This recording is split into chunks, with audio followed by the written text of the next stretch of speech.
Hello. This is a sequel to my last video. In the last video, I showed a testing framework I built to test a larger project I've been working on for a few months now. Anyway, in this video, I thought it'd be interesting to go into that larger project and also share a checkpoint I have reached. So, throughout my computer science education and career, I've always dreamed of making my own programming language. And to up the ante, I thought it would be fun to build one entirely from scratch in C. While I had a lot of different ideas for the overall design of the language, most of which are not really fleshed out yet, I decided that the general design would be that source code in my language would be compiled into a dense bytecode, which would then run on a virtual machine, similar to Java. So I'm currently working on the virtual machine, kind of the back end of the language, the bytecode interpreter. And a checkpoint I have reached, which I think could make an interesting independent video, is I finished the memory management system. So for those unfamiliar, in many languages that are kind of closer to the computer, like C and C++, you have to tell the computer when you want specific pieces of dynamic memory, and then you also need to tell the computer when you're done with those pieces of memory. So the computer has no way of telling whether you have finished working with a piece of memory that you had once allocated. This is nice because it's very performant. However, it's easy for the user to cause errors that could be potentially catastrophic. For example, you've probably heard the term memory leak, which would be, in this case, when a user allocates a lot of memory or allocates memory repeatedly, but then never gives the memory back to the process or frees the memory. So slowly as the process runs, it runs out of memory until eventually the heap is exhausted. In higher level, more abstract languages like Java or Python, the user does not need to worry about when memory gets returned to the process. Instead, a system is built in for detecting when user memory is no longer reachable and thus can be returned to the process. So I have built an analogous system in my project, and that is what I will be demoing today. Okay, as a quick aside, I wanted to mention that I did most of this without looking anything up. So if there are things I do that are clearly inefficient or maybe incorrect, please comment. I'd be happy to know how I can improve the project. Anyway, with that, we can start the demo. So the first data structure I implemented, which I think is probably most important to investigate and understand, is the structure called an address book. And we create one like this. Do address book start ADB, use new address book, give it a channel, and we give it a table capacity. We'll use 3. And then at the end, we just need to make sure to delete the address book. What is this structure? How do we use it? And what role does it play in my memory manager? So one thing I haven't mentioned yet, but was a very key restriction on my memory manager, is that I wanted it to be completely concurrent. So I wanted it to operate entirely in the background behind the user's back. In order to do this, I decided that every piece of memory that both the user could be using and the garbage collector could be managing needed to have some sort of lock. That way, the garbage collector could know when an object was in use by a user, and the user could know when the object is in use by the garbage collector. So in order to make that happen, I made this, this structure called an address book. It essentially is a map from addresses to locks. Actually, it's really a map from kind of identifiers to physical addresses. And then by checking out an address, you're also in turn acquiring the lock. So I'll show this in action. So let's say we have an integer int64ti, and we set this equal to 10. Okay, and now at the end we can just print out I just to make sure everything's working.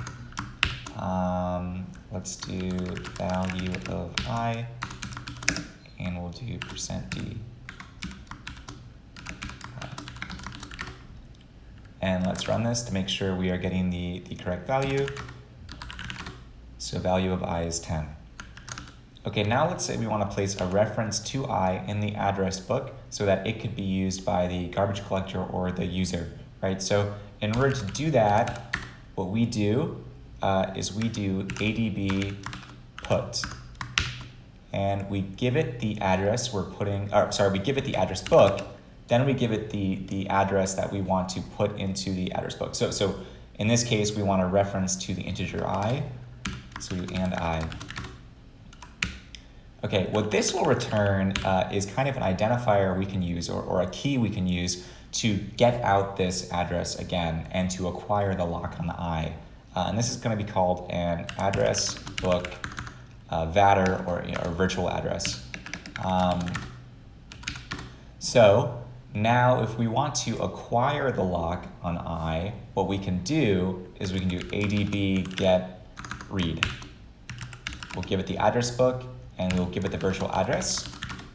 And what this will return is a pointer to the physical memory that we placed a reference to in the address book. So we can do int 64 t star pointer. And then when we want to unlock I, we want to return the lock, then what we can do is we can do adb unlock. We give it the address book, and we give it the virtual address once more. Now, it should be noted that the locks in the address books are all read-write locks, which means that they have a read mode and a write mode. Multiple threads can hold the read lock at once, meaning that many threads can read the data concurrently. However, only one thread can hold the write lock at a time. And if a thread holds the write lock, no threads hold the read lock. In this case, in this section where we have the read lock, it would be understood that we would read from our data, we would read from I, but we would never change it. Now we can get the write lock instead. And now it would be okay for us to change I. So let's do star pointer, and we'll do 15 instead. And now if we run it, we should see the value of I to be 15, which is what we get. Just to see a quick internal structure of what the address book looks like under the hood, we can do adb print. We just have to do this before we delete it. adb print. All of my structures have this helper print function just for debugging purposes. So now if we make,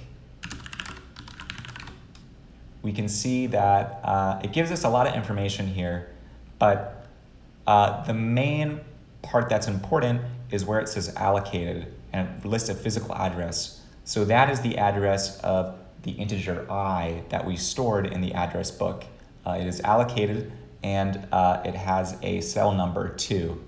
The virtual address holds 2 numbers, which would be the table index, which is 0, and then the cell index in the address table, which is 2. So it would be 0, 2.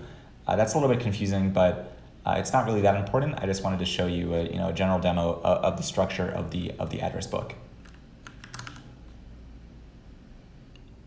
So you might be confused why the address book when you place a reference in the address book, it returns this virtual address key. Why not just use the reference you gave it in the first place as the key to acquire the lock? To understand this, or why I made this decision, we're going to investigate the next structure I made, which is called a memory block, which is the start of my project's ability to allocate memory into the heap. So for example, to create a memory block, we would do this. We would do memblock star mb equals new memblock, give it a channel, and it should be noted that a memory block relies on a kind of parent address book. So we give it the address book when we create the memory block. And then we also want the minimum number of bytes that we want to be able to allocate. So let's do 1,000. Next, just before we exit, let's just make sure to delete our memory block. MB. Nice. Just like address book, the memory block comes with its own print function for debugging. So let's try that out. MB print, MB. Clear that. So if we run now, we can see the output here is much less verbose at this point than the output from the address book print function. So all this says really is that we have one big piece of memory. It has a size of 1,032 bytes, and it is entirely free. It is entirely not in use. Note that we have 1,032 bytes, not 1,000, because that extra 32 bytes is just needed by the memory block to manage itself. Every time we allocate into the block, it's actually going to require just a few more bytes than we had initially requested. So to see this in action, let's try, when we use the address book, we placed a reference to an integer we had declared in static memory. Now let's use our memory block to actually create the space we would need for an integer. So to do that, we are going to type this. So address book fatter v equals mb malloc. So now this is starting to look like maybe something you're familiar with, malloc mb, and then we are going to give the size we want. So let's do size of, and we'll do int64t. Okay. Now let's say we want to write to our new piece of memory here.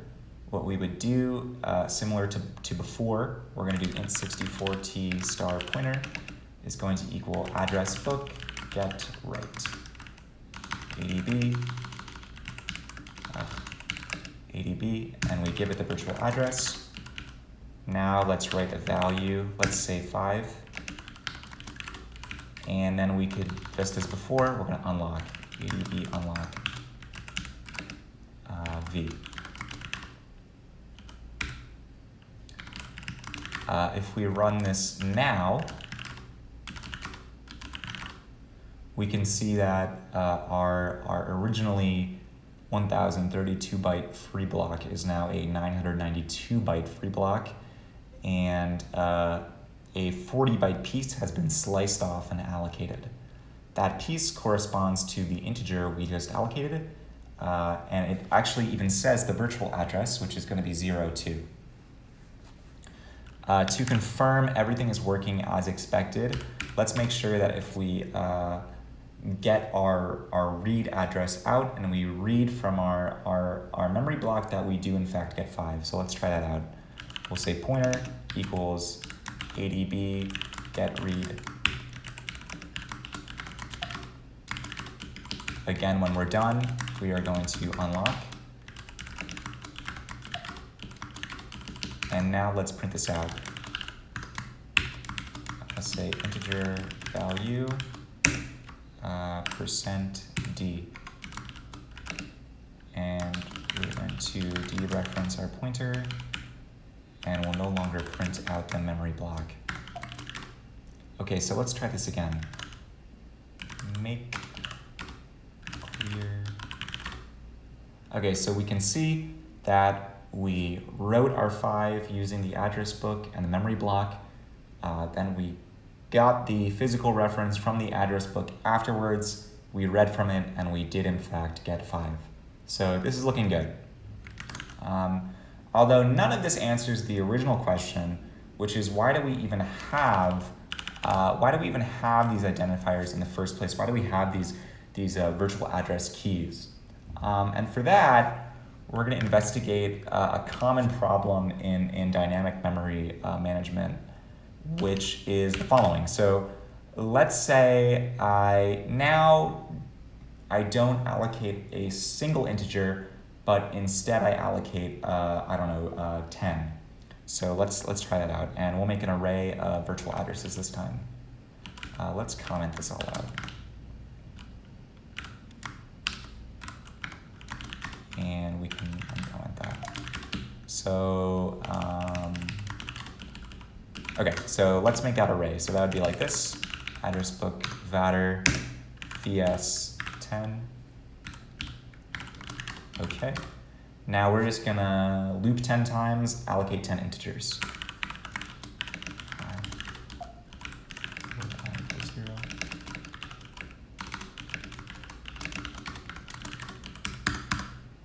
And this is how we're going to do it.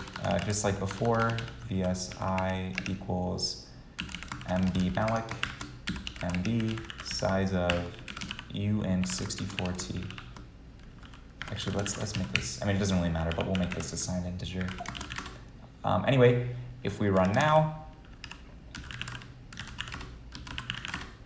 nothing too special here. We don't have one allocated piece, now we have 10, and they're all side by side. To outline the problem I was just hinting at is, let's say we've done some work, do some work on integers. And now that we've done our work on the integers, we have realized that we no longer need the even indexed integers we allocated. We still need the odd ones though. So what we're going to do is we are going to give back the memory that we had allocated, but just for the even indexed integers, and that would look something like this.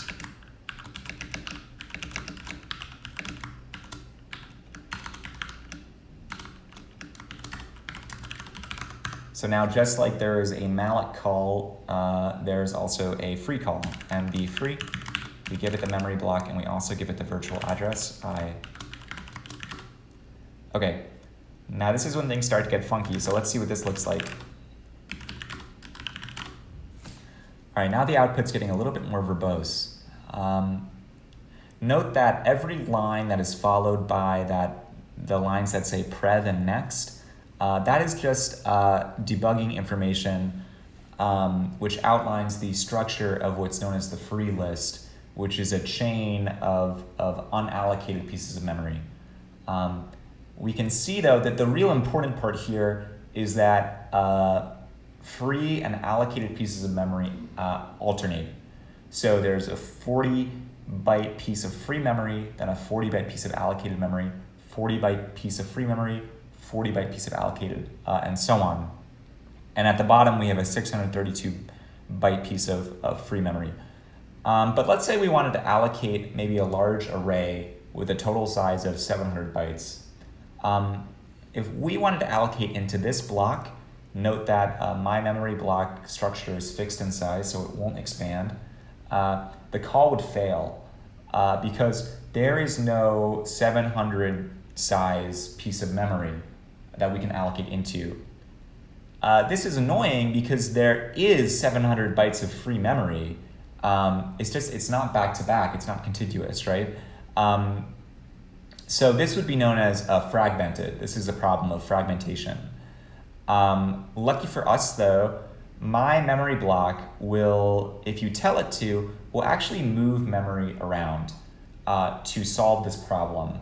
And this is why the virtual address keys are needed, because if the user used the physical address, the address the operating system gives them to reference, let's say, an integer they allocated, the memory block could then move that integer somewhere else in memory. And then the address the user has could point to something totally different, right? Which could, be completely catastrophic. So that's why we use the virtual addresses, right? If the user always uses the virtual address, it will always map to the correct physical address of the memory they're trying to access. So for example, we can look at 0, 1. This is the first allocated block. It's at index 1, and its physical address ends in 8909, but its virtual address is 0, 1. Okay, now let's try calling mb try full shift. Now let's see what happens. After this, the memory has been completely defragmented, right? So now all of our allocated pieces of memory have been pushed so that they're side by side, and the free block at the end is its maximal size possible, right? And the most significant thing to note here is that the data that was originally at address ending in 8909, at virtual address 0, 1, is actually now at the physical address ending in 88E1. So our integer that might have been stored there has been moved a few bytes up, right? And now we need to use the virtual address to make sure that we are accessing the correct piece of memory when we want to modify that integer. Lastly, it should be noted that from this point further, all memory that is allocated by the user must go into one of these memory blocks. If it's allocated into a higher level, more abstract structure, it should be understood that at its lowest level, that structure will be using memory blocks as the core, most atomic subdivision of memory in the whole garbage collection backend. For the final part of this video, I'll finally demo the garbage collector. So the garbage collection algorithm is tied to this structure called the collected space. The reason why I showed you the address book and memory block structures was because the collected space really is just a very thin layer on top of those core structures. It simply implements this algorithm, and it also restricts restricts the way the user can allocate memory. So what do I mean by that? Restricting how memory can be allocated. My algorithm is a simple graph search. So there will be objects which are known as roots, and those objects or pieces of memory will never be deleted. And what will happen is that my algorithm will start at those root objects and then branch off into all the user allocated objects. And if your user allocated object is reachable from the root, then we know that it is still live and should not be deleted. However, if our object is no longer reachable from the root object, it is understood that it would be impossible for the user to gain access to that object again, and thus it's garbage and should be recycled. So anyway, in order for this algorithm to work, the restriction on the way memory should be allocated is that if you have a piece of allocated memory and you hold a reference to another piece of allocated memory, the algorithm must know where in this allocated piece that reference resides. How does the algorithm know whether a piece of data in your allocated piece of memory is simply a number or an actual address to another object, right? That's where the collected space comes into play. So you may have remembered in memory block we'd call MB malloc. This is going to be similar in the collected space. So we could do address book vatter O is going to equal CS malloc. Now we can see here we don't have just CS malloc, right? This is the restrictions that come into play. We don't just allocate a blank impressionable piece of memory. Instead, we get these more specific functions. So most notably, we have CS malloc object, and we can look at the parameters it needs. So it needs the collected space, obviously, and then it needs an RT length and a DA size. So this naming, these terms are kind of arbitrary. I kind of just made them up because I thought they sounded cool. RT is for reference table, and DA is for data array. So if you're storing an arbitrary number or a string or some random piece of data, that would go in the data array. Those are not references. Those are rather just core pieces of information. If you are storing a reference to another object, that must go in what's known as the reference table, which is an array of virtual addresses. So we're going to have this object have a reference table size of 1, and it'll also hold, the size of an integer. Okay, if we run this now, make/test, we get a lot of information here, but under those 2 dashes, it says object at virtual address 04. Then it says it has a status, GC newly added, which isn't really that important for right now. And then it also has RT, and then in brackets 0 equals null, and then the data array 0 through 7 is all zeros. So the RT is reference table, and it's null because the reference table only holds references. So the starting values will be null, which means that they don't point anywhere. This object references no other objects. Now, what's key to realize here is we haven't mentioned any root objects at all. So the collected space comes with the garbage collection algorithm, where we do CS collect garbage. We give it the collected space, and that's it. If we were to run this, we can see that the object we were just looking at no longer exists. The reasoning behind this is that we created an object, but we never tied it to a root, or we never made the object itself a root. So let's make this object a root, and we'll call it R, and we do CS root ID. Our ID is going to equal CS root R. So this call basically takes a normal object and promotes it to being a root object, an object that is never deleted.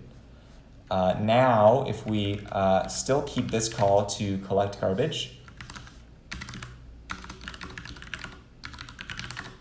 we can see our object is back into existence, right? It still persists. Okay, now what we can do is we can try making another object and placing it in the reference table of our root object, right? So again, if we had another object, we're going to call it O, CS malloc object, CS, and maybe I'll just say this has no reference table, it's just data, 64T. If we ran this, again, we would expect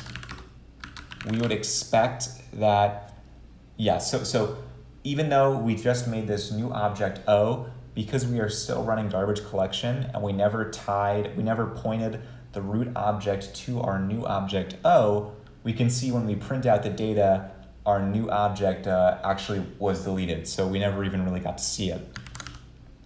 Lucky for us, we can get around this if we do, we want to place our object inside the reference table of the root. That way it is reachable. So this is going to be similar to what we did before, just a little bit different. So you'll see we use this thing called an object index. I'll call this root ind. And this is going to be CS get right index. CS, and we're going to use the root virtual address. And then when we're done, we're going to do CS unlock.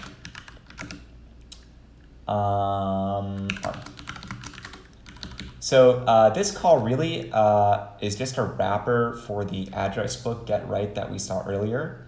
The only difference is it's going to take this physical address that we get back from the address book, and we're going to clean it up a little bit into this quote-unquote index, which we can use to easily access the data array and the reference table, right? So for example, we want to point our root object to the new object O. We would do root index dot rt for reference table 0, and now we want to point it to our new object O, so we'd say O. Now we can make clear, and we can see now two objects exist. The root object we initially made at virtual address 04, and then the new object that we made, which is at virtual address 03. Anyway, with that last example, we can see that garbage collection generally works sequentially. So in a normal single-threaded environment, garbage collection is going to work. I could do more complex examples, but I think you get the point. If an object is reachable from a root, it's going to stay alive. If there's no path from the root to an object, it is no longer reachable and it'll be recycled. So anyway, now just to finish the video, I just wanted to demo the crux of this video, which is concurrent garbage collection. So in order to start concurrent garbage collection, we do cs start gc. We give it the collected space, and we also give it information about how garbage collection should run. And then we also, when we want garbage collection to end, we do cs stop gc. Now, in between the start and stop call, there will be a background thread which, on a certain delay, will run the graph search garbage collection algorithm. Okay. One thing that should be known is that if you add an object, you allocate an object in the middle of a garbage collection cycle, that object, regardless of whether it's reachable, will not be deleted. And the other thing to note is that if you have the lock on an object and a garbage collection cycle starts afterwards, then that cycle is guaranteed not to finish until you give up the lock on that object. Garbage collection needs to visit every single object before it can determine which objects are unreachable, right? So in that way, you need to be careful, because if you have the lock of an object for a long time, during that period of time, garbage collection will not run, which is a potential problem.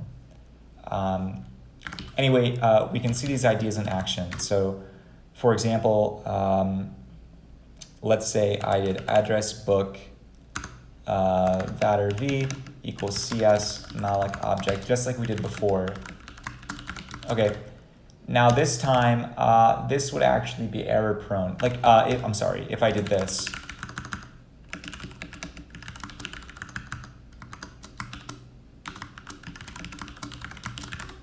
This was code we had from earlier in the sequential version. However, when we use the background garbage collector, this is actually error prone, because we allocate an object and then afterwards we promote it to root, okay? Let's say that a garbage collection starts and completes on line 28. If that were to happen in between these two lines of code, the object we allocated would be deleted before it could even become a root. So the question is, how do we get around that? Well, our collected space understands that it'll probably most often be used in this concurrent mode, so it provides functionality for working with this concurrent background thread, right? So instead of doing it this way, what we could do is we could do cs root id, our id is going to equal cs malloc root. So now we're allocating the object as a root right off the bat. We're going to give it one reference and no data. Okay, now if we run it, we can see we've allocated a root, just like we did before. It still exists.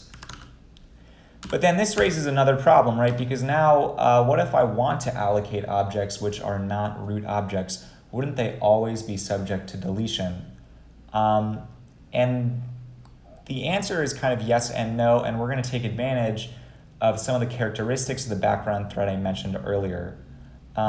Most notably, if I have the lock to my root, so let's say first I need to get the virtual address, so address book vatter r is going to be cs get root vatter cs RIE.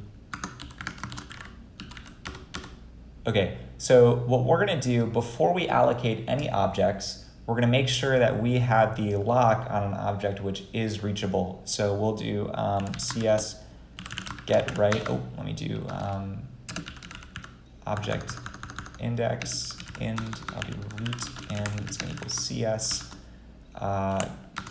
get right in cs r. This is a little repetitive. This is kind of what we did last time. And then we're going to do cs unlock cs r. So now what we can do inside this locked area, we know that if the collection algorithm has already started, the addition of a new object will not delete the new object, right? Because it's added late. And if the garbage collection hasn't started yet, it'll need to wait until we give up our lock to complete. So anything we do inside this section, as far as creating objects goes, is safe. So we could do root and rt 0 equals, and now we're going to allocate the object right here. So cs malloc object. What is the malloc object? And we're going to give it the cs. We're going to give it 0, and we're going to give it size of int64t. Now, if we run this, we should have 2 objects. Nice. And just to confirm that the background thread garbage collector actually is working as expected, what we can do is later, we can do the same thing. We could do object index get right, just like this. Let's say we did some work here. And now we're done with our object. And remember, we have no call to free. All we can do is delete the reference to our object. So in order to do that, we can take our reference table, and where the reference to our original object was, we'll just put null virtual address, just like that. And I'm getting an error. Let's see why. Oh, this is already defined. Now, just to guarantee that, that our garbage collection is going to run, we are going to add this really long for loop, which gives us some certainty that a new cycle of garbage collection, will run before we stop the GC thread. So if all goes well here, our object that we created earlier and saw in the previous output should be deleted.